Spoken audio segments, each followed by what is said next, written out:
There are rings of power all around us. What we need is the moral discernment to see them for what they are. Thank you.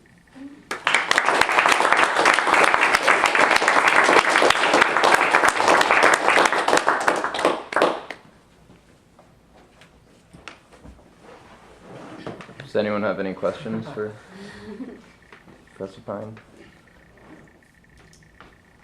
Why did you write the treatise? What was the inspiration for you?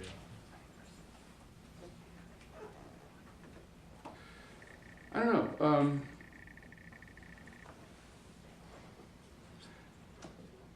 I can't really remember. It was just reflecting on the story. The movies had just come out. I was trying to think about what the movies got right, what they got wrong, and I thought they got a lot of the important stuff right. Did you read that review and then this was your response, or? I'd read the review before. Oh, okay. It's well known, and I think it was at about the time that some English newspaper had produced a list of the novels of the century, and so they asked their readership to give their nominations for the novel of the century, and Lord of the Rings won. And so all of their, so all of the literary types in the English-speaking world got their BBDs in this big wad because they thought here's this worthless piece of literature. There's all this other much greater literature, and some things that I will confess I think are much greater too. But this was the one that people focused on, I guess in part it was a response to what are people identifying with, what are people seeing the value of when they read Lord of the Rings. And I think I was trying to make explicit what it is, at least. Literary critics make a distinction between belles lettres and bonnes lettres, and bonnes lettres being sort of moral literature. And I think what they were responding to was the morality of it. I think it's the same case for Harry Potter. For the Harry Potters, which got the New York Times, book section, and got their undies in a big wad too. In fact, that's when they divided up the bestseller list between adult literature and children's literature, because for years the top 3 books on the New York Times bestseller list were the latest 3 Harry Potter novels, and so all sorts of writers were getting a little bit peeved at this because this was preventing their latest modern literature from getting to the top of that list. That's a long answer to your question. Thank you. I haven't really heard people attack Harry Potter the way that they do Lord of the Rings. Like, people call Lord of the Rings juvenile. I hear that a lot. But people call Harry Potter juvenile, and it's like no one objects. Like, people know. And, but like that Lord of the Rings is in some way juvenile is actually very contentious, I think. So I'm not sure those are analogous, I think. Analogous words. I don't know. That's certainly, well, the response was, well, I can remember, I first read this in college, slightly after the Earth's crust cooled. I can remember I was working Christmases at the airmail facility in San Francisco, punching airmail out of and I remember sitting on top of a big pile of airmail in the back of this truck, and I was reading The Two Towers. I was going through that period, and I thought, okay, this is fun. And it was one of those. I'm sure everyone has these works of literature, these stories you go back to every once in a while. I use some to check my progress. Okay, is this? And sometimes I'll decide, okay, I don't have to read this again. I'm done. I'm over this. I'm done with it. It's done for me whatever I could. This is not one of those stories that I have done that with. And then it came back, and I thought, okay, this is going to disappear. It was very big in the 60s when I was reading it. lots of things that were very big in the 60s cause moderate amount of embarrassment now, including most photos of people who lived during the 60s, taken during the 60s. And this one has apparently survived the test of time.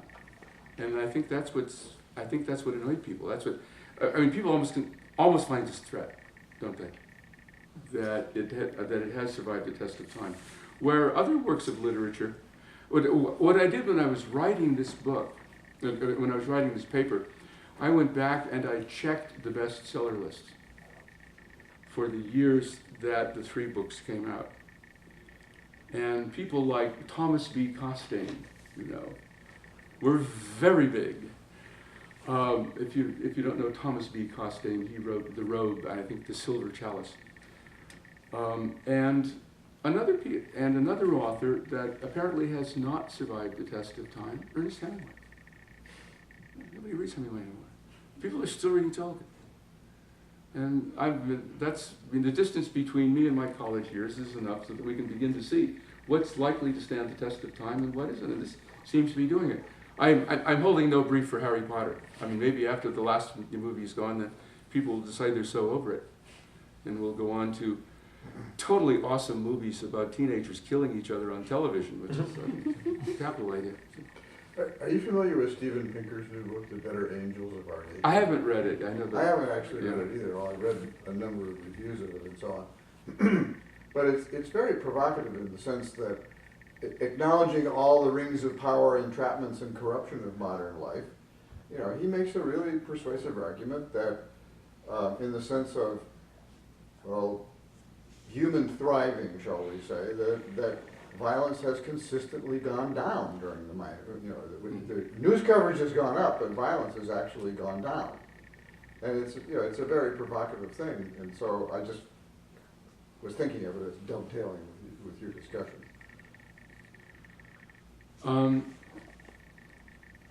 I would like to think that it's because people are better able to achieve the ends of human life and not because the machines are producing shoes and products for us and therefore innovating us.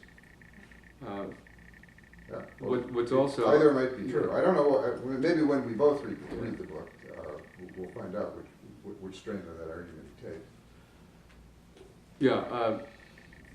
There's also an argument that you probably would not have wanted to walk down any dark alleys in Florence during the Quattrocento either. Mm-hmm. I'm sure of it. And that there may be some connection between the ambient level of violence in a society and its creativity. It's certainly striking that Europe now has become a relatively safe and peaceful and wonderful place to live, and I haven't seen anything that bears comparison with Beethoven or even Fauré in music or any other art. I mean, they just seem to have dried up. Do you think there is an underlying political message or attack on socialism within the storyline? Because to me it sounds like, you talk about the road paved with good intentions leads straight to hell kind of a deal. And, you have all this, that, you're talking about perfect machine. I think of government trying to implement all these ideas and help people out, achieve the ends to the means, like your interaction with the professor from Greece. And do you think that's an underlying story or within it, or? He denies, Tolkien himself denies it, and he has a brief argument in the preface to the first book, The Fellowship of the Ring, that this is not an allegory. Mm-hmm. It's not like Animal Farm. Mm-hmm. It's not an allegory. He was just trying to tell a story, but when he was trying to tell a story, he was trying to describe the world the way he thought it was. Yeah. Well, he was certainly an anti-socialist, but he wasn't all that friendly. But Tolkien wasn't all that friendly to liberal democracy either. He thinks that the best form of government was probably some sort of limited anarchy. Where I think really his ideal form of government was the Shire. that's and he certainly resisted some descriptions of his book that it was an allegory of World War II. And he goes through point by point and shows how that doesn't work. If it were an allegory of World War II, he said the ring wouldn't have been destroyed. It would have been seized. Mordor would not have been cleansed. It would have been occupied. And both sides would have held the hobbits in hatred and contempt, and they would not long have survived even as slaves. Both Tolkien and Anscombe, the author of Modern Moral Philosophy, managed to defy popularity in Britain by condemning some of the atrocities by the Allies as much as they condemned atrocities by the Germans.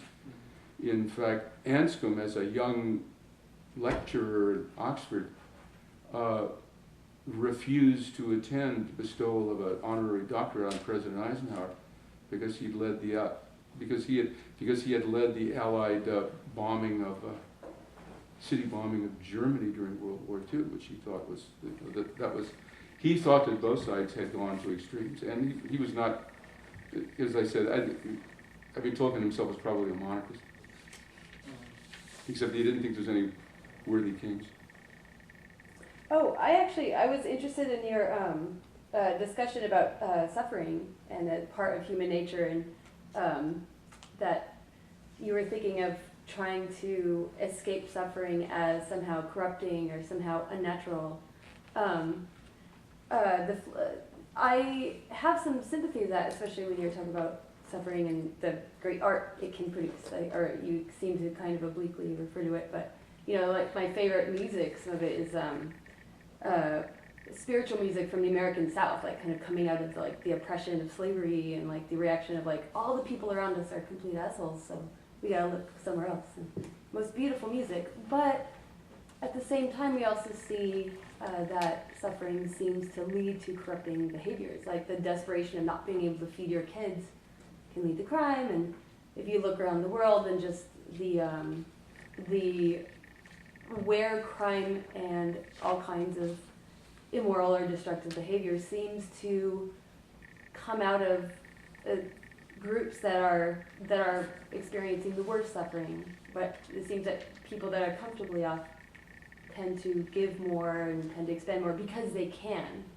How do you reconcile those?